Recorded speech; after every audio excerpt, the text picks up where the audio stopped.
The most dangerous person in a room filled with predators is the one they no longer see. For 5 years, Josephine Dubois had perfected the art of being invisible, a ghost haunting the edges of a life that was once hers. Tonight at the Metropolitan Arts Foundation Gala, she was just a footnote in her ex-husband's gilded story, the forgotten first wife. They looked at her with pity, their whispers like wasps in the crystal-laden air. They thought they knew her story, a woman left behind. They were about to learn they hadn't even read the first chapter. The invitation had arrived 3 weeks ago, a thick slice of ivory cardstock nestled amongst utility bills and junk mail. The embossed crest of the Metropolitan Arts Foundation felt like a relic from another lifetime. For Josephine Dubois, it was exactly that. For 15 years she had co-chaired this very event alongside her then-husband Preston Carmichael. She had chosen the floral arrangements, debated the merits of salmon versus sea bass, and soothed the ruffled feathers of New York's most demanding patrons. Her name, once etched onto the planning committee list in elegant script, was now conspicuously absent, replaced by another Bianca Davenport Carmichael. Josie stared at the invitation, her thumb tracing the sharp edges. It wasn't a courtesy, it was a power play. A summons to witness the finality of her replacement. Preston, a man who built his empire. Carmichael Properties, on hostile takeovers and crushing his rivals, applied the same tactics to his personal life. He didn't just end their 20-year marriage. He sought to erase it, to bulldoze the foundation of their shared history and build a newer, glossier monument on its ruins. Her friends, the few who had weathered the storm of her messy public divorce, urged her to throw it away. "Why would you subject yourself to that, Josie?" Her friend Chloe had asked, her voice laced with genuine concern over a lukewarm coffee. "It's a snake pit. You know what they'll be like." Josie knew. She could already hear the symphony of feigned sympathy, the carefully crafted questions designed to sting. "How are you holding up? It must be so hard for you. Bianca looks simply radiant, doesn't she?" Each phrase a poisoned dart aimed at the heart of her pride. For 5 years since the divorce she had lived a life of quiet austerity, a stark contrast to the opulence she'd once known. She'd sold the Hamptons Beach House and the Aspen Ski Lodge, her half of the settlement, and poured the money into something she told no one about. She moved into a modest but elegant brownstone in Greenwich Village, swapping society columns for textbooks on quantitative analysis and trading her Cartier watch for a sleek, functional smartwatch that was perpetually feeding her data. The world. Preston's world assumed she was living off the dregs of her settlement, a fallen socialite clinging to faded memories. They thought she spent her days tending to her small garden and lunching with other divorcees. In a way, she cultivated this misconception. Anonymity had become her armor. But the invitation felt different.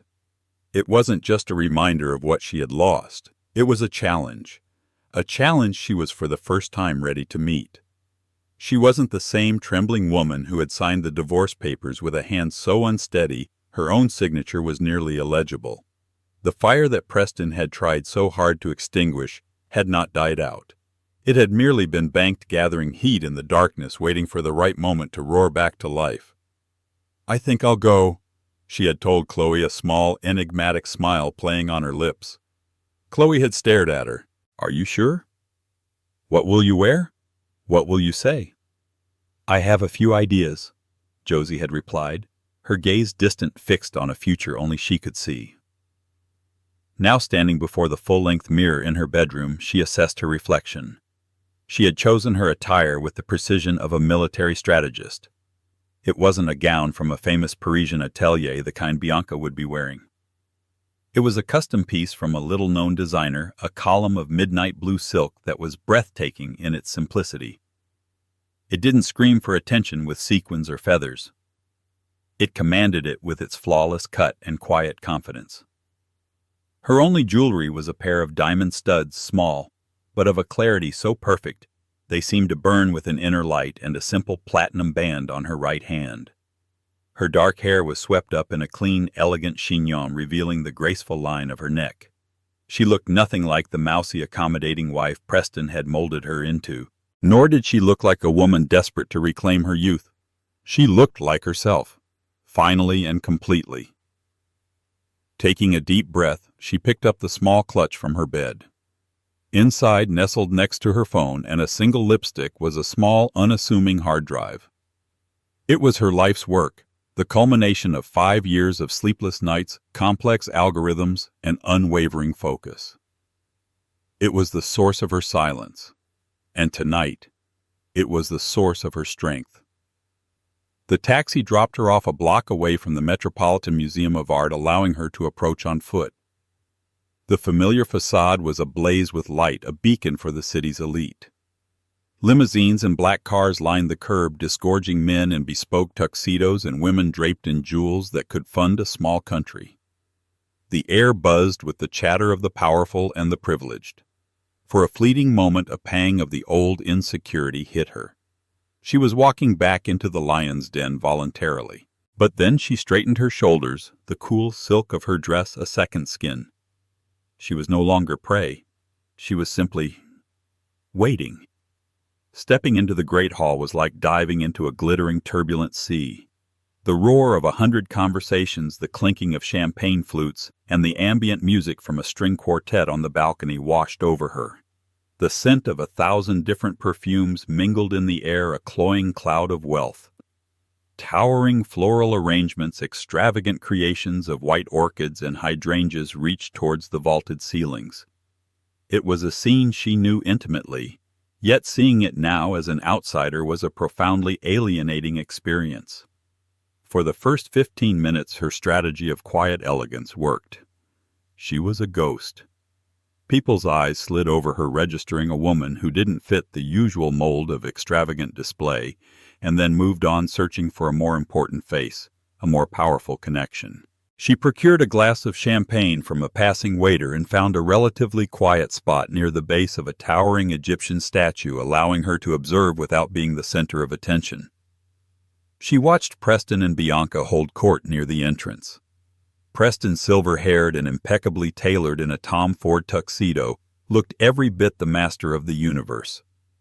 He radiated an aura of unshakable confidence, his laugh booming across the marble floor. At his side, Bianca was a vision in fire engine red, a flamboyant Oscar de la Renta creation that demanded to be seen. A necklace of staggering diamonds, which Josie recognized from a recent Sotheby's auction catalog, was wrapped around her throat. They were a power couple in the truest sense, a sun around which lesser celestial bodies orbited.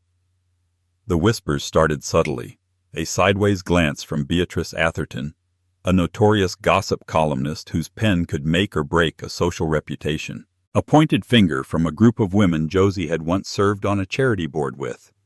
The ripples of her presence began to spread. "Is that Josephine Carmichael? I thought she'd moved to Florida. My God, what is she doing here? How brave of her. That dress is rather plain, isn't it?"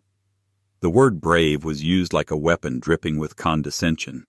It was the word one used for a lost cause, a hopeless endeavor. Josie kept her expression placid, taking a slow, deliberate sip of her champagne. She had anticipated this. It was merely the opening salvo. The first direct confrontation came as expected from Bianca. She detached herself from Preston's side, gliding through the crowd like a shark, her red dress a trail of blood in the water. She was flanked by two of her acolytes, women whose loyalty was bought with invitations and social proximity. "Josephine!" Bianca purred, her smile as wide and artificial as a pageant queen's. "I was so surprised to see you accepted our invitation. We weren't sure you'd be comfortable."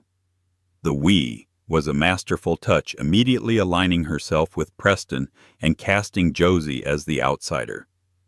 "Bianca," Josie replied, her voice calm and even. She didn't offer a handshake. "The foundation has always been important to me. It's good to see its traditions are being upheld." It was a neutral statement, but with a subtle barb, a reminder that Josie's connection to this world predated Bianca's by 2 decades. Bianca's smile tightened fractionally. "Well, of course. Preston is more generous than ever. He just funded the entire new West Wing renovation. We're calling it the Carmichael Wing." She gestured vaguely with a hand heavy with rings. "But I'm sure you read about that in the papers." The unspoken addendum hung in the air from your lonely little apartment while we changed the world. "I must have missed that," Josie said with a cool indifference that seemed to needle Bianca more than any outburst would have. One of Bianca's friends, a woman named Tiffany, chimed in, her gaze sweeping over Josie's simple dress. "It's been ages, Josephine. We were just saying how you've been living the quiet life. It must be so relaxing to not have to worry about all this." She gestured to the opulent chaos around them. The pressure to keep up.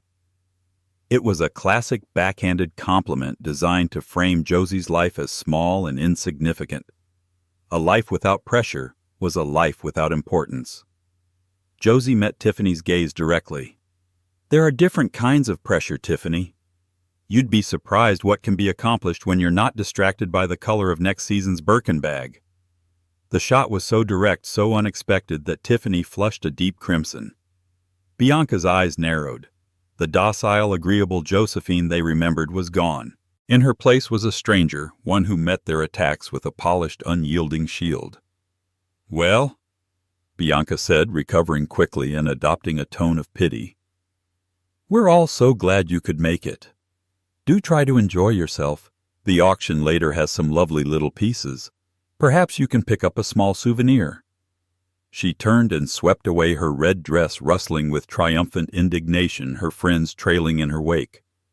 The encounter left a small, silent crater in the nearby conversations.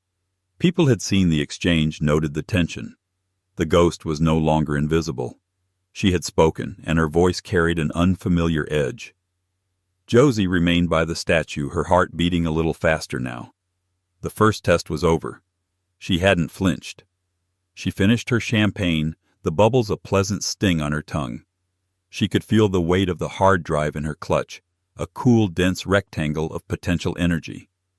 The evening was just beginning, and the main event was yet to come. An hour bled into 2.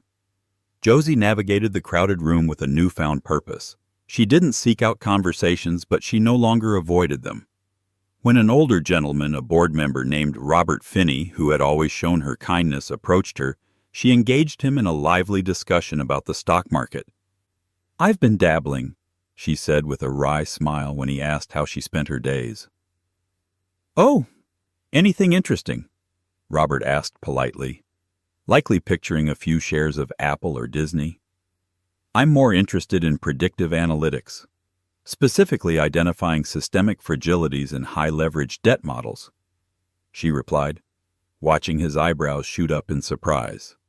She excused herself before he could ask more, leaving him with a look of stunned curiosity.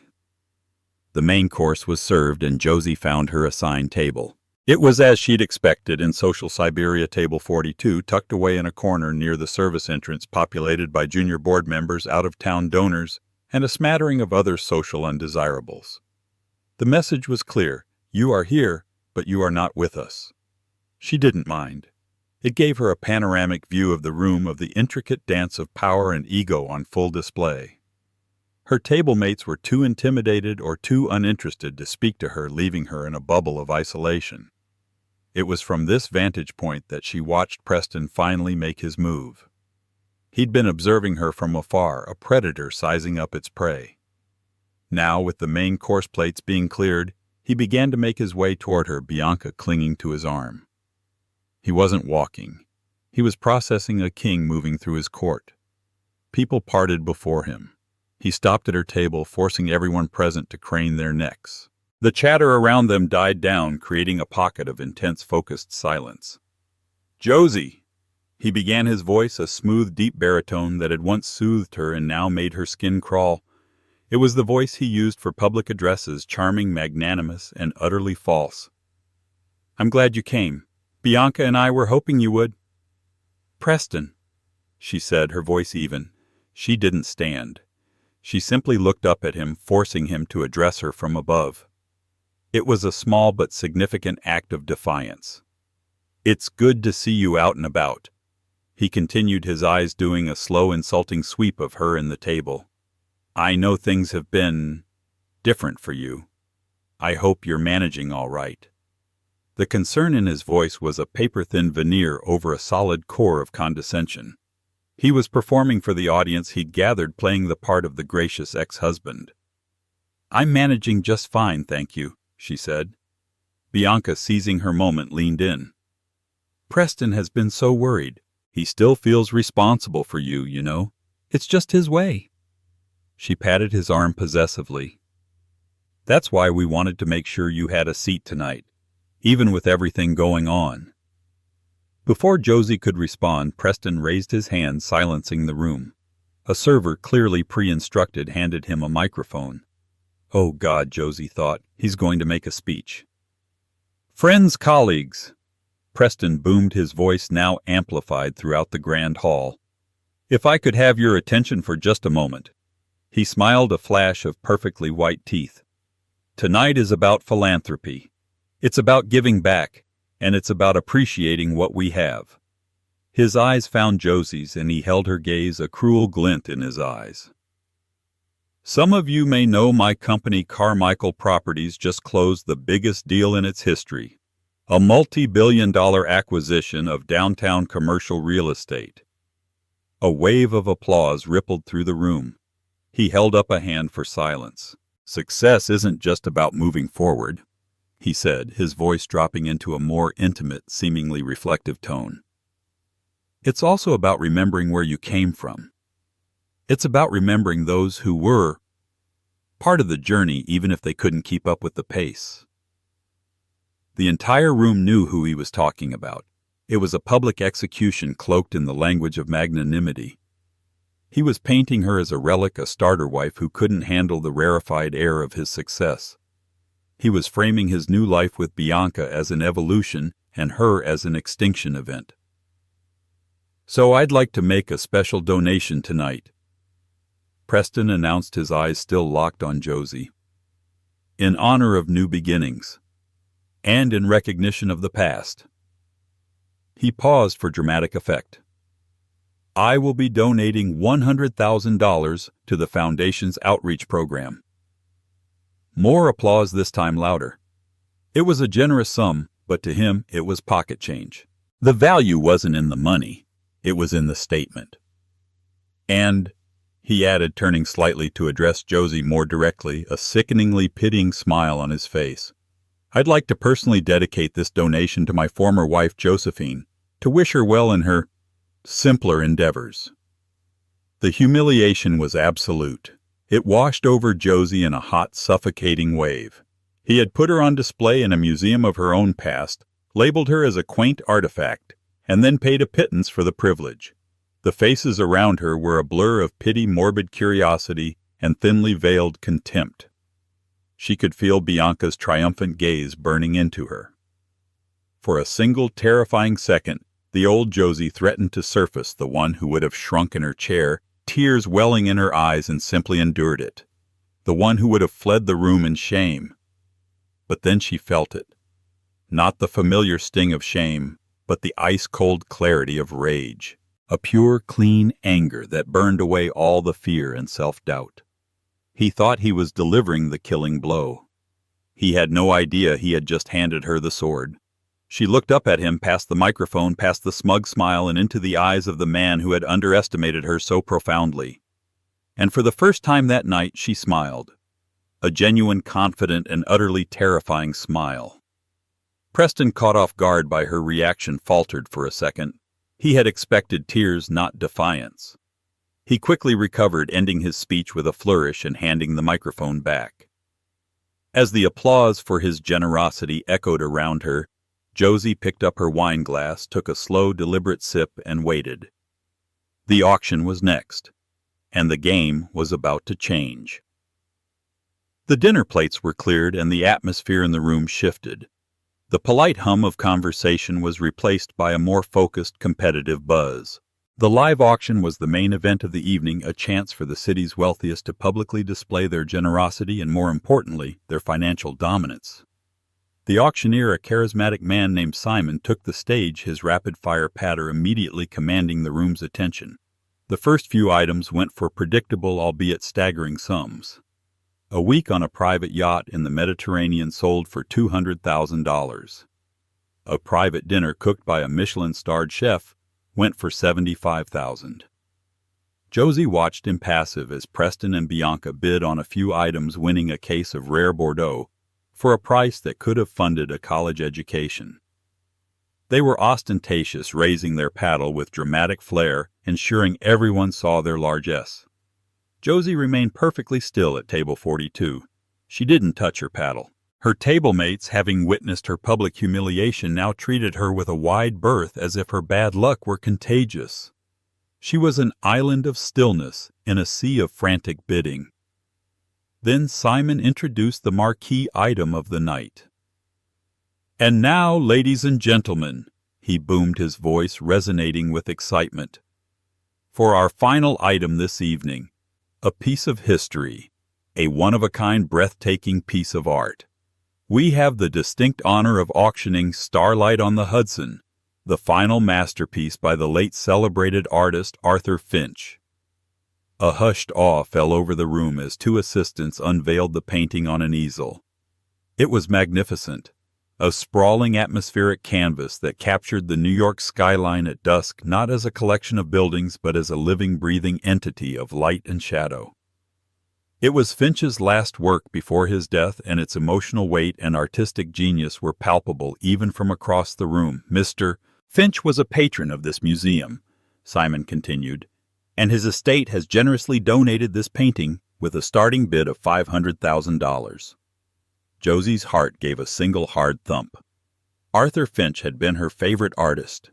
Years ago, she and Preston had attended one of his gallery openings. She had been mesmerized by his work, but Preston had dismissed it as too sentimental.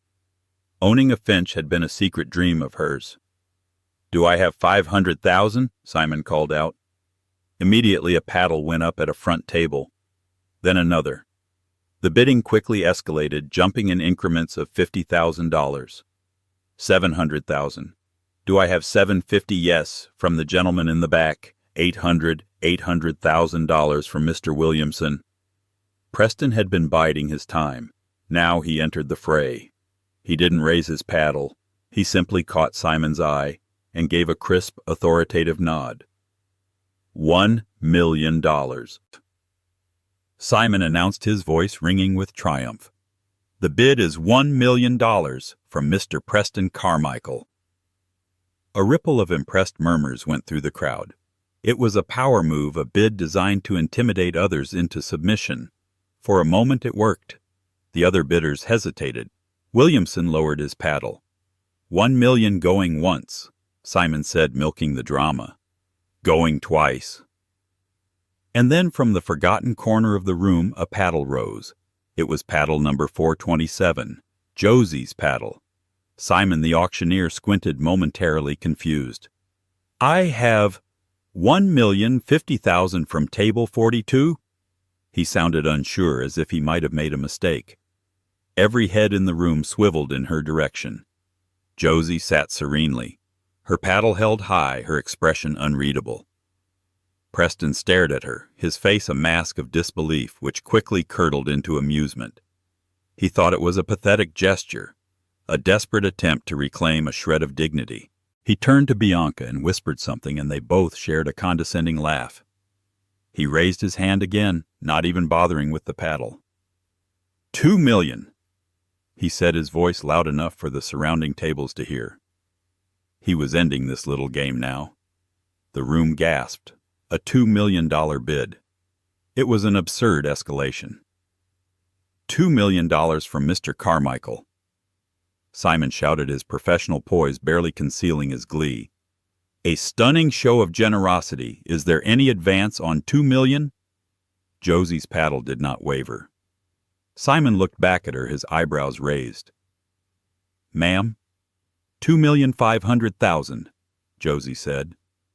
Her voice was quiet, yet it carried across the silent room with perfect clarity. The laughing stopped. Preston's smile vanished. This was no longer a joke. He was being publicly challenged by the woman he had just publicly humiliated. His jaw tightened. He lifted his paddle decisively. 3 million. The words were clipped angry. Without a moment's hesitation, Josie's paddle stayed up. 3,500,000, she said, her voice still impossibly calm. A frantic, excited energy now gripped the hall. This wasn't about philanthropy anymore. It was a duel. A bitter personal battle was playing out in real time with a masterpiece painting as the weapon. The crowd was no longer watching an auction. They were watching a blood sport. Preston was livid.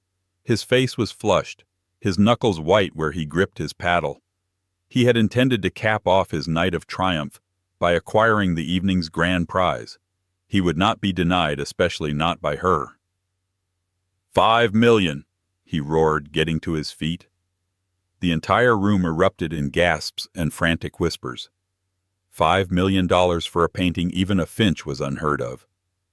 Bianca looked pale, tugging at Preston's arm, but he shook her off. His pride was on the line. The room was silent, all eyes on Josie. They expected her to fold. This was a billionaire's game, and she was a relic with a finite divorce settlement. She had made her point, but now she was out of her depth. Josie slowly, gracefully lowered her paddle. A collective sigh of relief and disappointment went through the room. Preston smirked, a look of smug victory settling on his features as he sat back down. He had won. He had put her back in her place. $5 million going once, Simon yelled, his heart pounding. Going twice. As his gavel began to fall, Josie raised her hand again. She wasn't holding the paddle. She was holding a microphone given to her by a stunned but savvy event organizer who sensed a historic moment was unfolding. She stood up, and the simple, elegant lines of her dress made her seem taller, more imposing than anyone remembered. She looked directly at the auctioneer, but her words were for the entire room. For Preston. 10 million, she said. A sound like a thunderclap of shock rolled through the hall. People gasped. Some stood up to get a better look. $10 million. It was an impossible number.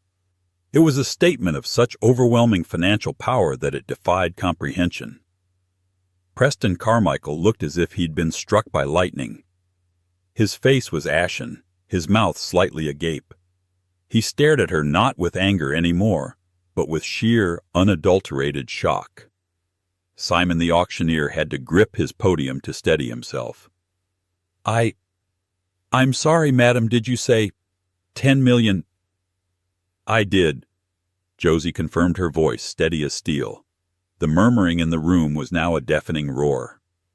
Who is she? Where did she get that kind of money? Is this a joke? Robert Finney, the kind board member from earlier, stood up. Simon, who is the bidder? For the record, state the bidder's name. Simon looked at his list, then at Josie. A dawning realization on his face. He had her listed as Josephine Dubois, her maiden name, which she had reclaimed after the divorce. But Josie answered for him. She looked directly at Preston, a cold fire in her eyes, and spoke into the microphone, her voice echoing in the stunned silence. The bid is $10 million, she said, her voice ringing with 5 years of suppressed fury and vindication. From Josephine Dubois, founder and CEO of Aura Analytics. If the bid had been a shockwave, the name of her company was the earthquake that followed. Aura Analytics. The mysterious new paradigm-shifting tech firm that had been the talk of Wall Street for the past 8 months. A company that used a revolutionary predictive algorithm to analyze market vulnerabilities. A company whose founder was notoriously private, known only by the initial J. Dubois. A company that just last week had closed a funding round that valued it at $17 billion. The pieces clicked into place across the room with audible gasps. The quiet, pitiable ex-wife, the simple dress, the modest life. It had all been a lie, a carefully constructed camouflage. She wasn't the ghost at the feast. She owned the feast. Preston Carmichael, the master of the universe, looked at his ex-wife, and for the first time he saw her. Not the woman he'd left behind, but a titan of industry who held a paddle for a $10 million bid as casually as if she were ordering coffee. He was no longer looking at his past. He was staring at a future he could have never imagined, a future that was about to run him over. The painting was hers. The night was hers. And the look in her eyes promised that this was only the beginning. The auctioneer's gavel fell with a final definitive crack that seemed to echo the shattering of Preston Carmichael's world. Sold for $10 million to Ms. Josephine Dubois. The hall erupted not in polite applause but in a cacophony of frantic, astonished conversation. The carefully maintained facade of high society decorum had crumbled. People were on their feet, craning their necks, pulling out their phones. Reporters who were covering the social aspects of the gala were now scrambling their journalistic instincts, screaming that the real story of the night had just detonated from a table in the back corner. In an instant, Josie's isolation evaporated. Table 42 became the epicenter of the universe. A swarm of people descended, their faces a mixture of awe, disbelief, and naked opportunism. Robert Finney was the first to reach her, his face beaming. "Josephine, my God, Aura Analytics. I've been reading about you in the Financial Times for months. They called the founder a reclusive genius. I had no idea." Beatrice Atherton, the gossip columnist, pushed her way through her professional snark, replaced by a fawning urgency. "Ms. Dubois, a truly astonishing evening. Could you give us a comment on your acquisition and your re-emergence?" Josie was calm amidst the chaos. She gave a gracious nod to Robert and a non-committal smile to Beatrice. "The foundation does wonderful work," she said, her voice carrying easily over the din. "And it was a beautiful painting." Across the room, Preston and Bianca were frozen in a tableau of humiliation. They were suddenly radioactive. The sycophants who had orbited them all evening now avoided their gaze, their attention fixed on the new center of gravity. Bianca's face was a mess of confusion and horror. Her entire identity was predicated on being the wife of the most powerful man in the room. In the span of 5 minutes, that title had been violently stripped from her and handed to the woman she despised. Preston, however, was experiencing something far more profound than social embarrassment. He was a man who understood numbers, who built his empire on them. He had received a divorce settlement figure. He had calculated Josie's theoretical net worth. The number 10 million tossed out for a piece of art did not compute, but the name Aura Analytics did. He had heard the whispers on Wall Street. He knew the valuation. He had even ironically had his own analyst prepare a memo on the mysterious company, dismissing it as another overinflated tech bubble. The woman he had discarded, the woman he considered intellectually inferior, the woman he believed was incapable of balancing a checkbook without his help, was the reclusive genius the entire financial world was chasing. The thought was so paradigm-shattering, so fundamentally destabilizing, that he felt a wave of dizziness. He watched as a man he recognized, Nathaniel Shaw, a sharp, highly respected investigative journalist from Bloomberg, approached Josie. Unlike the others, Shaw wasn't fawning. His approach was quiet, respectful. His eyes filled with an intense, intelligent curiosity. "Ms. Dubois," Nate said, his voice cutting through the noise. "Nate Shaw. I wrote a piece on Aura's Series B funding last month. I've been trying to get a comment from your office for weeks." "I've read your work, Mr. Shaw," Josie replied, a hint of a genuine smile touching her lips. "You were the only one who correctly identified the potential application of our algorithm for sovereign debt analysis." "So it's not just corporate risk." Nate pressed his reporter's instincts, firing on all cylinders. "Corporate risk is just the beginning," she said, her gaze flickering for a brief second towards Preston. It was a micro-expression, but Nate caught it. "We found the true vulnerabilities aren't in the companies themselves, but in the over-leveraged, interconnected asset classes they're built on. Like commercial real estate, for instance." A cold dread, colder than anything he'd ever felt, began to seep into Preston's bones. Over-leveraged commercial real estate. That was the exact phrase his own CFO had used in a worried tone just last week, a concern Preston had arrogantly brushed aside. His latest greatest acquisition, the one he had boasted about on this very stage, was financed with an astronomical amount of debt secured against his existing properties. It was a house of cards, but he believed he was the only one who knew how it was built. He scrambled for his phone, his hands trembling slightly. He needed to call his head of analytics, his CFO, someone. He pushed through the gawking crowd, Bianca trailing helplessly behind him, calling his name. He ignored her. He found a deserted hallway near the service corridors, the opulent sounds of the gala fading behind him. He jabbed at his phone, his call going straight to voicemail. He tried another number, voicemail again. It was after 11 p.m., but in his world his calls were always answered. He leaned against the cold marble wall, his chest tight. He remembered Josie in the final years of their marriage, always on her laptop in the library, surrounded by books with titles he didn't understand. He had mocked her for it. "What are you studying for, Josie, the advanced housewifery degree?" He had assumed it was a hobby, a pathetic attempt to feel relevant. He now saw those years with horrifying clarity. She wasn't pursuing a hobby. She was building a weapon forged in the fires of his own condescension and neglect, and it had been pointed at him silently for years. He stumbled back towards the gala, drawn by a morbid need to see. The scene had changed. Josie was no longer surrounded. She was walking, flanked by Nate Shaw and a formidable-looking woman he didn't recognize, who must have been her private security. They were heading for the exit. Josie moved with an unhurried, regal grace. She didn't look back. She didn't need to. As she passed the table where he and Bianca sat isolated and exposed, her eyes met his one last time. There was no triumph in her gaze, no hatred. There was nothing at all. It was the detached, dispassionate look of a scientist observing a failed experiment. That look was more devastating than any words. It told him that this wasn't about revenge. He wasn't that important. This was simply business. His empire, his legacy, his name, they were just data points in her algorithm. And the analysis was complete. The moment she was gone, it was as if a spell was broken. Preston's phone buzzed in his hand. It was his CFO.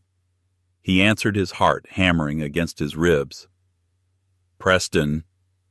His CFO's voice was strained, panicked. "We have a problem. A massive one. A research paper was just published online about 10 minutes ago. It's from a firm called Aura Analytics. It's a complete systematic takedown of our debt structure. It's exposed everything, Preston. Every shell corporation. Every leveraged asset. The Asian markets open in 5 hours. By the time the bell rings in New York tomorrow, we're going to be wiped out." Preston slid down the wall, the phone slipping from his grasp and clattering onto the marble floor. He had stood on that stage and called himself a king. Now, in the wreckage of his own arrogance, he finally understood. He hadn't just lost a wife. He had created the very force that would bring about his ruin. The sun rose on Friday morning over a city that was about to witness a massacre. Not on a battlefield, but on the sterile, unforgiving trading floors of Wall Street. The Aura Analytics report, which had been uploaded to a secure server for financial subscribers at precisely 11:15 p.m. Eastern Time. The exact moment Josie left the gala was a document of brutal surgical precision. Titled, "Systemic Fragility in Diversified Real Estate Portfolios. The Carmichael Properties Case Study." It was a 90-page evisceration. It didn't use inflammatory language. It didn't need to. It used cold, hard data visualized in a series of damning charts and predictive models. It showed with irrefutable logic how Preston's latest acquisition was not a stroke of genius but a reckless, ego-driven gamble. It detailed how he had leveraged the company's core assets to their absolute limit, creating a debt cascade so fragile that a minor downturn in the commercial leasing market would trigger a complete collapse.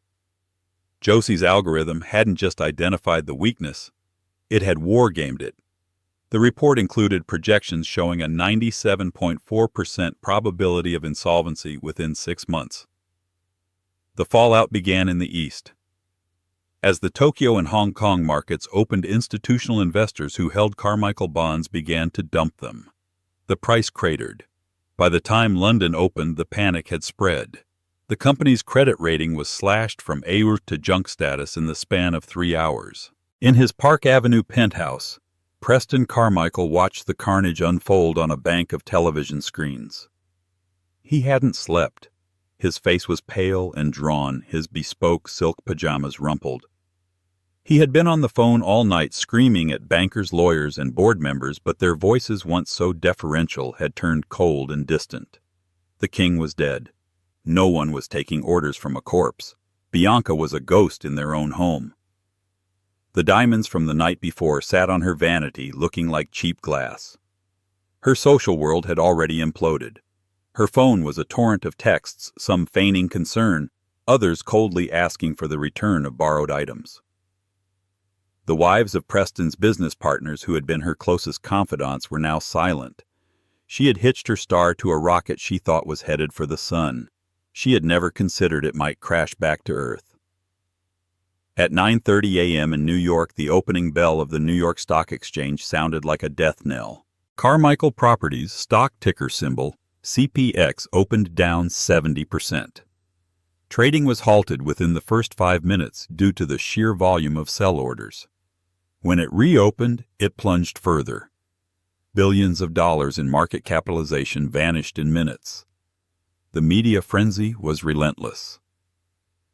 Bloomberg, The Wall Street Journal, Forbes. Every major financial news outlet was running the story, and the narrative was irresistible. It wasn't just a corporate collapse. It was a Shakespearean drama. The scorned wife, the brilliant mind hidden in plain sight, the hubristic husband brought down by the woman he had so spectacularly underestimated. The photo of Josie, calm and elegant at the gala, was juxtaposed with a haggard-looking Preston taken by a paparazzo outside his office building that morning. While Preston's world burned, Josie's was being forged in the heat. The offices of Aura Analytics, located in a sleek, unmarked building in the meatpacking district, were a hive of calm, focused activity. The space was minimalist and modern, more like a university research lab than a corporate headquarters. There were no corner offices. Josie's desk was in the middle of the open-plan floor, identical to everyone else's. She arrived at 7 a.m., dressed not in haute couture, but in simple tailored slacks and a silk blouse. She gathered her core team, a collection of brilliant young data scientists and market analysts she had headhunted from MIT, Stanford, and CERN. They had all known this day was coming. They had run the models 100 times. "Status report," she said, her voice even. There was no gloating, no celebration. This was the result of a long, complex equation, and the solution was now playing out. The cascade is performing exactly as the model predicted. A young analyst named Ben reported, pointing to a massive screen displaying a complex web of financial connections. The bond default triggers will kick in by midday. The banks that underwrote the loan for the new acquisition are exposed. Their stock is starting to dip. It's contained for now, but the contagion is real. Nate Shaw from Bloomberg is requesting an exclusive interview, her head of communications added. He wants to do a full profile, the woman who broke the Carmichael code. Josie considered it for a moment. "Grant it," she said, "but on one condition. The focus isn't on the revenge narrative. The focus is on the power of the data. This isn't about Preston, it's about a systemic flaw that he exploited and exemplified. He's the symptom, not the disease. The story is the algorithm." It was a masterful pivot. She was already controlling the narrative, elevating her story from a simple tale of personal vengeance to a parable about the hidden risks in the modern economy. She wasn't just a scorned ex-wife. She was a visionary, a reformer. Late that afternoon, the final domino fell. The board of Carmichael Properties, in an emergency meeting, voted to oust Preston as chairman and CEO. He was forced to resign in disgrace. News cameras captured him leaving his office for the last time, carrying a single cardboard box, his face a gray mask of defeat. The empire he had spent a lifetime building had crumbled to dust in less than 24 hours. That evening, Josie stood by the floor-to-ceiling windows of her office, looking out at the city skyline. On her desk lay the deed of ownership for the painting Starlight on the Hudson. It had been delivered that afternoon. She hadn't even uncrated it yet. The acquisition of the painting felt like a lifetime ago. It had been the catalyst, the spark that lit the fuse, but the explosion that followed had been years in the making. Her phone buzzed. It was a text from Chloe. "I'm watching the news. I have no words. Only, wow, dinner and a whole bottle of champagne on me tonight." Josie smiled, a real unburdened smile. She typed back, "I'll bring a second bottle." This was never about destroying Preston. It was about building herself. His destruction was merely a byproduct, a necessary clearing of the rubble, so that her own foundation built on intellect, hard work, and resilience could finally see the sun. The ghost had not only come back to haunt the gala, she had burned the whole haunted house to the ground. 3 months later, the dust had settled, leaving behind a radically altered landscape. Preston Carmichael was a pariah. Wiped out financially by margin calls and lawsuits from furious investors, he was forced to sell the Park Avenue penthouse and the Hamptons estate for pennies on the dollar to cover his debts. Bianca, seeing no future in a life without limitless credit and social standing, had quietly filed for divorce. Her name appearing in the gossip columns one last time as she reportedly fled to Europe with a minor aristocrat. Preston was last seen by a photographer looking gaunt and lost, sipping coffee alone at a diner in Queens. He had become the one thing he feared most insignificant. Josephine Dubois, however, was just getting started. The Bloomberg profile written by Nate Shaw, titled The Oracle of Aura, had made her a global figure. She was no longer a reclusive genius, but the face of a new era of data-driven finance. She was lauded not as a corporate raider, but as a truth-teller who had exposed a dangerous rot in the system. Governments and sovereign wealth funds were now vying for Aura Analytics' services, seeking to insulate their own economies from Carmichael-style collapses.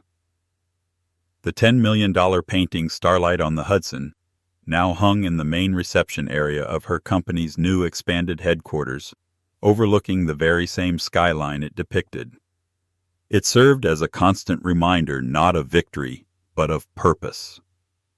One crisp autumn afternoon, Josie stood before the painting lost in thought when Nate Shaw was announced. He had become a regular presence ostensibly for follow-up questions for a book he was writing, but their conversations often veered into more personal territory. "It's still breathtaking," he said, coming to stand beside her. "It is," Josie agreed. Finch saw the beauty, but he also saw the structure beneath it. The steel and the stone that hold it all up. Most people just see the lights. "That's what your algorithm does, isn't it?" Nate mused. "It sees the steel and stone of the financial world, and it can tell which beams are about to buckle." "Something like that," she smiled. "We're expanding. We're developing a new model to predict supply chain vulnerabilities based on geopolitical and climate data. The potential applications are significant." "And Preston?" Nate asked quietly. It was the first time his name had been mentioned between them in weeks. Josie's expression didn't change. She continued to gaze at the painting. "I heard he's trying to get a job as a real estate consultant. I hold no ill will towards him. You can't hate a variable once the equation has been solved. He's irrelevant to the new model." It was the truth. The burning anger and the need for vindication had cooled, leaving behind a serene, centered strength. Her final act at the gala hadn't been about tearing him down. It had been about announcing her own arrival. "I have a reservation for 2 at a new place downtown tonight," Nate said, changing the subject. "If you're not busy modeling the future of global commerce, that is." She turned to him, a genuine warmth in her eyes. "I think I can take one evening off to focus on the present." Later that day, just before she left to meet Nate, she had one final unexpected encounter. A letter had been delivered by courier. The handwriting on the envelope was shaky, but instantly recognizable. It was from Preston. Her first instinct was to throw it away unread, but curiosity and perhaps a need for final closure made her open it. The letter inside was short, just a few lines on cheap plain paper. Josie, I suppose you expect me to say I'm sorry. I am, but not for the reasons you think. I'm not sorry I lost the money or the company. I'm sorry I was such a fool. I had a masterpiece in my own home for 20 years, and I was too blind to see its value. I was looking at the canvas, but I never saw the art. Preston Josie read the note, then read it again. There was no request for help, no plea for forgiveness. It was just a stark, simple admission of his own blindness.